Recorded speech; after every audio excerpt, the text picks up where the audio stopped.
Narito na naman ang mainit na balita mula sa mundo ng politika. Umiingay ngayon ng social media matapos kumalat ang nakakagulat na chismis na umano'y may kinakaharap na kaso si Justice Secretary Boyeng Rimulya.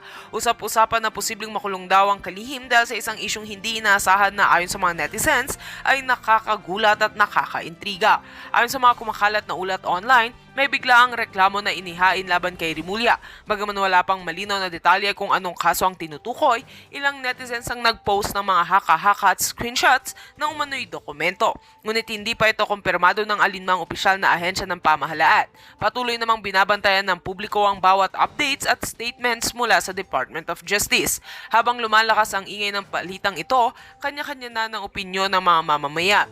May mga naniniwalang paninira lamang ito laban kay Rimulya lalo't malapit ang mga darating na eleksyon. Samantalang may iba namang nananawagan ng agarang investigasyon upang malinawan ng issue. Sa ngayon, wala pang opisyal na pahayag si Rimulya ukol sa mga akusasyon. Maging maingat sa pagbabahagi ng impormasyon. Paalala ng mga eksperto, iwasan ang pagpapakalat ng mga hindi pa nabeberipikang balita at hintayin ang opisyal na anunsyo mula sa mga kinauukulan. Patuloy naming babantayan ang kaganapang ito at magbibigay ng updates sakaling may kumpirmadong detalye mula sa mga otoridad. At yan nga ang mga balitang ating pagkakatutukan at kung bago ka pa lamang sa aking channel ay huwag kakalimutang mag-like, share and subscribe para updated ka sa mga bagong balita dito sa Tatak Pinas.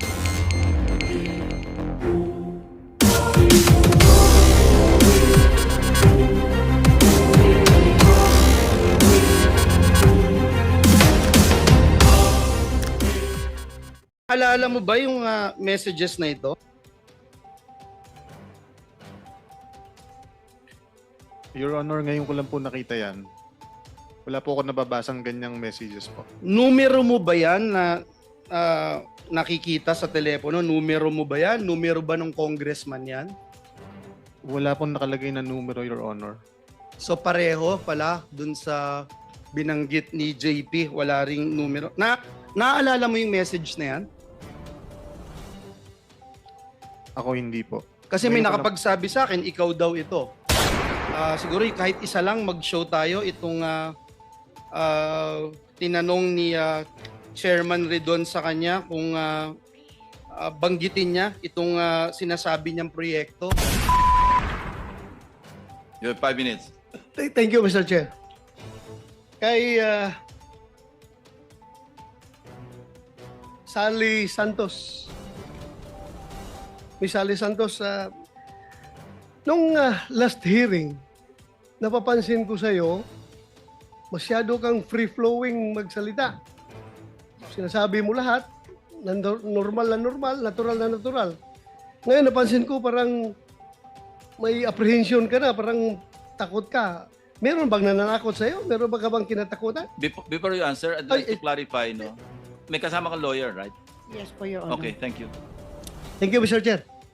Tanungin ko lang ito si Ms. Santos. Kung meron ba siyang kinatakutan, may nananakot ba sa kanya? Bakit biglang nagbago yung demeanor mo ngayon dito sa hearing? Yes, Your Honor. Kasi po sa bahay ko po, marami pong umiikot na mga sasakyan. Tapos ang tagal po, hindi po namin malaman kung sino po isakay kasi sobrang tinted po nung mga sasakyan. May suspect ka ba? May suspitsa ka ba in particular kung sino itong mga tao na kinatakutan mo?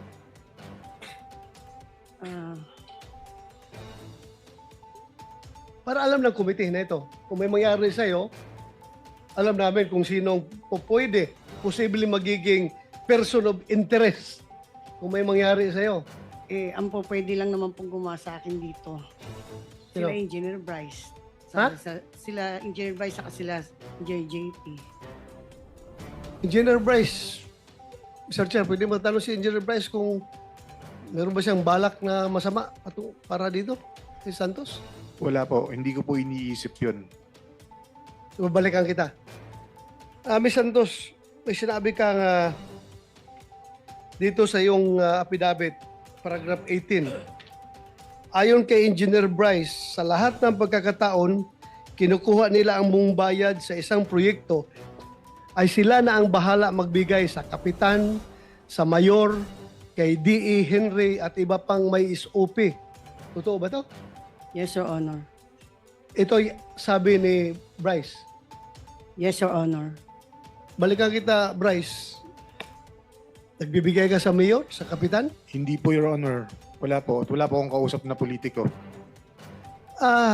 Kasi last hearing, sinabi mo na yung pera na kinuha niya sa land bank, hinahatid niya sa iyo, iniiwan mo lang sa opisina mo, at kinukuha na ni D. Alcantara.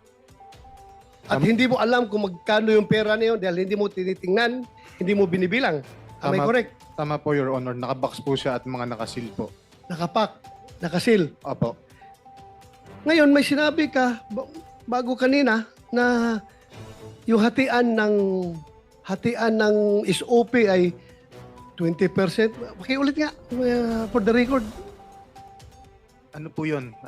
Yung sa kita po ng nung in-house construction po. Yun po yung sinasabi ko na 40% po kay DE, 20% po sa akin, 20% po kay Engineer Mendoza at dun sa isa po namin kasama. So, kinuha niya yung pera sa total amount ng cost of project na binayaran ng DPWH, kinuha ni Santos. Halimbawa, may isang project na 100 million. Yung 100 million, according to him, binabawasan niya ng 3% royalty para sa kanyang lisensya bago niya ibigay sa'yo. So what is 3% of 100 million? 3 million po. 3 million. So 97, kabuuang 97 million ibibigay niya sa'yo. Yung 97 million na yun ba yun ay, this is only an example ha, yung 97 million na binigay niya, yan ba yun yung 20% mapupunta kay, sabi mo, DA? 20%? Pakiulit nga yung distribution. Kung magkano po yung magiging pera na na kinita, for example nga po kung nabigyan po ng 90 million o sabihin na po natin 100 million para madali po. Okay. Yung 40 million po doon na kay D.E. Henry Alcantara, 20 million po sa akin, 20 million din po kay Engineer Mendoza at 20 million din po doon sa isa naming kasama pa. Total of 100. Yes, Or 100 of the 90, binawasan na niya 3% eh. Binawasan na 3 million. So 97 million, yun ang hatian ninyo. 20%, 40% kay DA. Pakiulit. Opo. Pero ibabawas pa po dito yung mga gastos, yung mga obligasyon po sa proponent. Ayan po, alisin po muna yun. Magkano ang sa proponent? Depende po. Minsan po, meron pong 25%, minsan po 30%. Depende po kung sino po ang kausap ni Boss Henry. So ito mga proponent na ito, kilala mo ito? Meron po akong specific knowledge yun nga po dito kay Senator Joel at saka po kay Senator Estrada. Pero yung sa iba po, naka-blind lang po ko. Paano mo na nagkakaroon ka ng personal knowledge doon sa kanila? Anong Sinasabi po sa akin mismo ni Boss. For example nga po, may ibang... personal knowledge mo galing kay boss mo? Yes po. Sinasabi niya po sa So yan akin. ang personal knowledge mo, sinasabi niya. Yes po. For example po, sabi po ni Boss, yung ibang mga senatorial funds daw po, si Yusek Robert Bernardo po ang kausap doon. Yusek Bernardo. Opo, Your Honor. General Alcantara, wala siyang alam sa mga pander, sa proponent. Ikaw daw ang may alam. I deny, Your Honor, na binanggit ko na po kanina na pag lumabas po sa GA, nag-implement lang po kami. Ito mahirap dito, Mr. Chair, dahil pareho na itong cited in contempt. Hindi ko na ito pwede papakontempt ulit dahil nakakontempt na itong dalawa na ito. So, yung meaning to say, yung sinasabi mo na hatian, after na yon sa pander, yung proponent, Opo. binawasan na ninyo. Opo. Ang problema, kayong dalawa nagtutulakan. Bakit ang alam mo lang yung dalawang senador na binanggit, tapos yung iba, hindi mo maalala dahil napakaraming project hinawakan ninyo. Sobra-sobra, ang dami. Billion-billion yung dyan sa District Engineering Office ninyo. Tapos out of those billions na pera, Dalawang lang ang maalala mo, yung dalawang senador lang. Ang alam ko po, mayroon pa pong iba, kaso wala po akong sapat na ebidensya pang hawak sa ngayon. Dahil po nakakontak. Paano mo nalaman na merong iba? True ano po, sa mga text message. Wala po kasi akong hawak na Text cellphone. message nino. Anong staff po ni Boss Henry, tsaka po si Boss Henry. O bakit hindi mo sabihin kung sino yung mga tao na yan?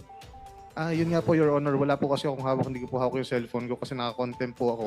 Kaya hindi po ako makakilos para mahanap po yung mga sapat na ebidensya para patunayan po yung ibang tao. Ayoko naman po magparatang ng wala po akong hawak na ebidensya.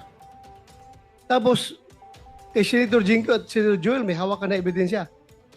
Actually, ito nga po, dahil na rin po sa butihing Senator Win Gatchalian, yung pinakita niya po pala kanina na unprogrammed ng General Appropriation Act ng 2023, doon po nakasama yung listahan na project po ni Senator Joel.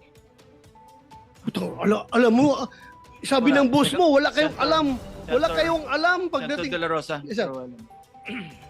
whether program or unprogram, no, yung nag-enumerate ka may Opo. description ka. Yes po. Sige, point out mo ngayon kung saan sagaa yun. No, not in your list. Sagaa mismo. Ah, Para matulungan mo kami. Your Honor, hindi po siya sa GAA. Kung kanina, Walang Opo, ibang pagdadalan yung items, kundi from GAA.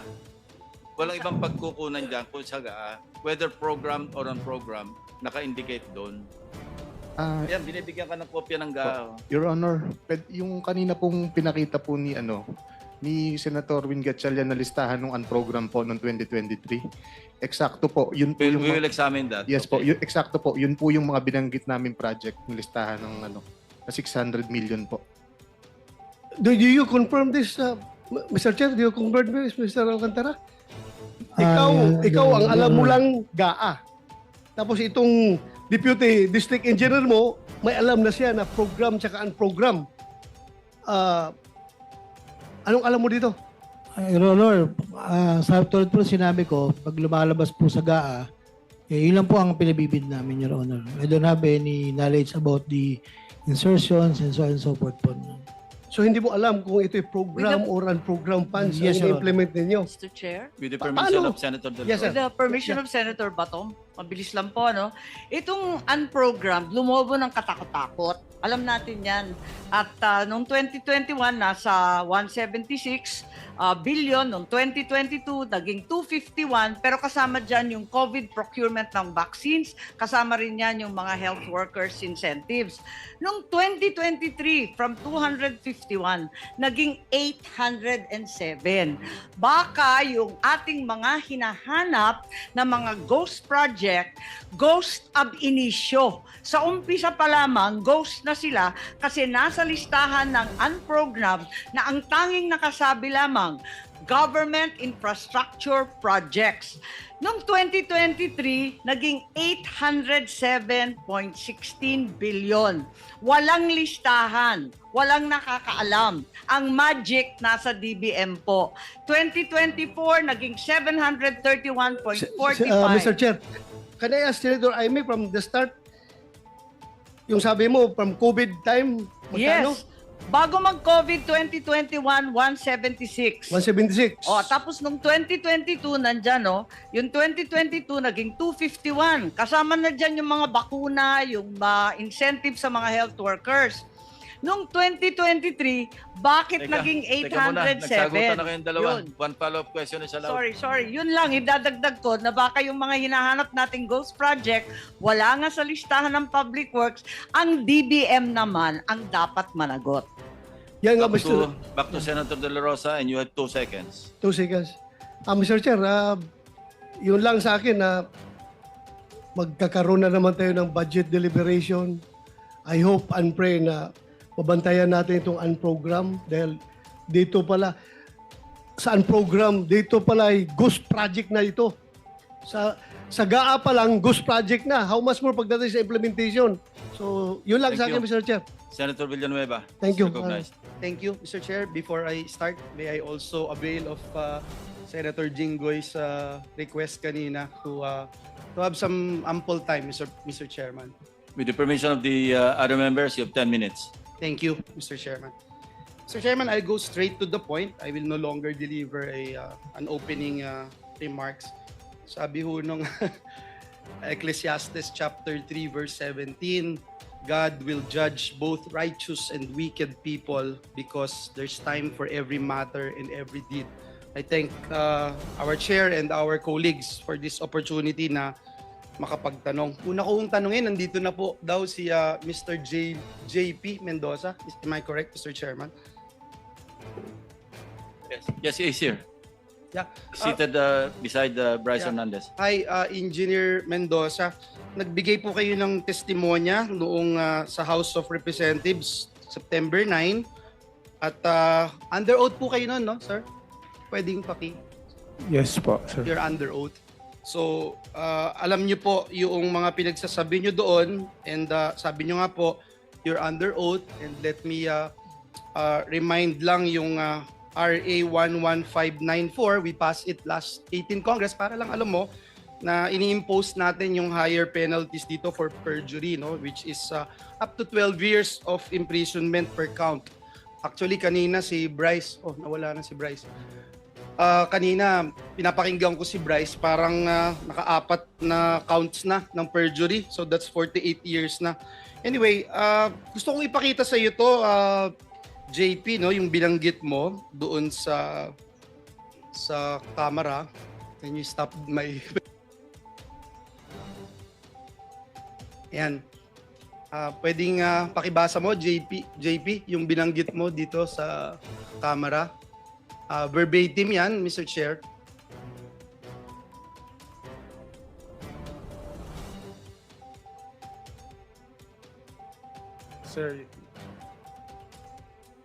Sir, yung picture po na yan ay noong October 2023 na kung saan nagre-request po si Senator Joel ng iyong sensya na po, medyo malabo yung mata ko, ng inyong yung mga binasa po ni Engineer Bryce na base ng flood control kanina na nakasaad doon sa context. 4 lang po yung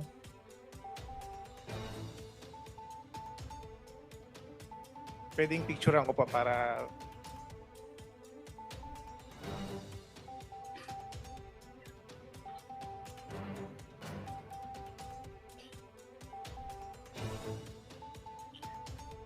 Sir, yung picture po na yan ay noong October 2023 na kung saan nagre-request po si Senator Joel ng yung mga binasa po ni Engineer Bryce ng flood control kanina na nakasaad doon sa context. 4 lang po yung napicturan sa akin ng boss ko. Kumbaga, para sa summary po yan na sinasabi ni Senator Joel na mababa yung kanyang pondo, subalit siya ang majority floor leader. Isa siyang majority floor leader. Majority floor leader siya noon that time and member siya ng Commission on Appointment. Yan yung sinabi mo. Yes po. Mr. Chairman, may I ask Mr. JP Mendoza, kasi binanggit niyo po dyan na si Secretary Bonoan ay kinukumpirma ng Commission on Appointments. Yan po yung binanggit po ninyo, no, sa Commission on Appointments. At ang date po na ito, would you say, tama po, yung sabi niyo, October 2023.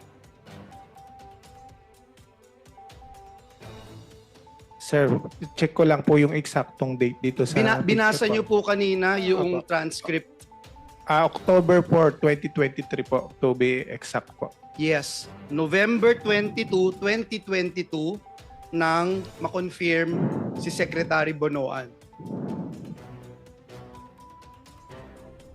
Sabi niyo din, Mr. Mendoza, are you aware? Kasi sabi niyo din po na miyembro si Senator Villanueva ng Commission on Appointments. Sabi niyo rin, October 2023. Tama po? Sir, Binasa niyo po yung transcript eh. check ko lang. Ito po sa pagkaka-picture ko po, October 4, 2022, 10:31 p.m. po. Hindi, kakasabi mo lang kanina, yan din ang sinabi mo sa House. Yung 2023 po dumating yung project po. I'm sorry. Magulo yata yun, Mr. Chair. Sabi mo 2023, yung binasa mo kanina at binanggit mo sa House. Sir, upon checking po, kasi ito po yung picture. Para ma-summary ko po, sir, okay lang po ba na ipaliwanag ko po? Ito po Go ahead, kasi... sige, para maliwanag. Apo. Sir, pwede po bang humingi rin ako ng parliamentary immunity? May legislative Ay, immunity. legislative immunity po. Of course, alam mo naman yung conditions, di ba? Apo. Nasabi sa'yo. Apo. Kanina, may legislative immunity pero hindi rin totoo ang sinasabi. Baka pareho rin ang sasabihin mo. Hindi, ito po, para ma-explain ko po ng... Any objection? Hearing none, sige, granted. Ito po, sir. Ito pong time na to, nung papicturean po sa akin ni Boss Henry yung cellphone po niya kasi disappearing message po. That time po, ang sabi po ni Boss Henry, nagre-request daw po si Senator Joel ng pondo po. Nang almost parang ang pagkakabanggit ni Boss Henry is 1.5 billion. Subalit dun sa parang pumasok sa conversation po na napicturan, isang kayang ialat lang po sa kanya ni Secretary Bonoan is 600 million. Totoo naman I'm po. sorry, Mr. Chairman. There's nothing there. Kahit na Actually, picture lang yung pinicture mo, there's nothing there that states that. Is this a new allegation that you're talking about? Actually, papaliwanag ko lang muna po, sir. Ang kaya lang po ni Secretary Bonoan that time is 600 million na ibigay. Kaya sa conversation po, This was Parang- in October 2022. yes po, Okay. nung nagre-request nung October 22. Okay, Mr. Chairman, can I finish on that? Kasi lumalayo na po siya. Allow the resource person to finish the narration before Okay. we interject. Okay. Yung katulad nga po ng sinabi ni D.E. Henry noon, kung nagpa-follow up si Sen. Joel, totoo naman po na ang nire-request niya is mga multipurpose building. Pero that time na hindi kayang ibigay yung amount na hinihingi ni Senator Joel, ang kaya lang ni Secretary Manny Bonoan po noong time na yun is 600. So, hindi maaabot yung target na almost 1 billion na mahigit. Naisipan po ni D.E. Henry na i-convert sa flood control yung 600 million na which is kinuhanan po ng 25% yung mga kontraktor para ang maging total is 150 million. Kung sinasabi po kanina na yung project po lumabas po siya ng 2023, wala po siya sa GAA. Meron po kaming conversation nung Chief of Staff po ni D.E. Henry na isinend po sa akin yung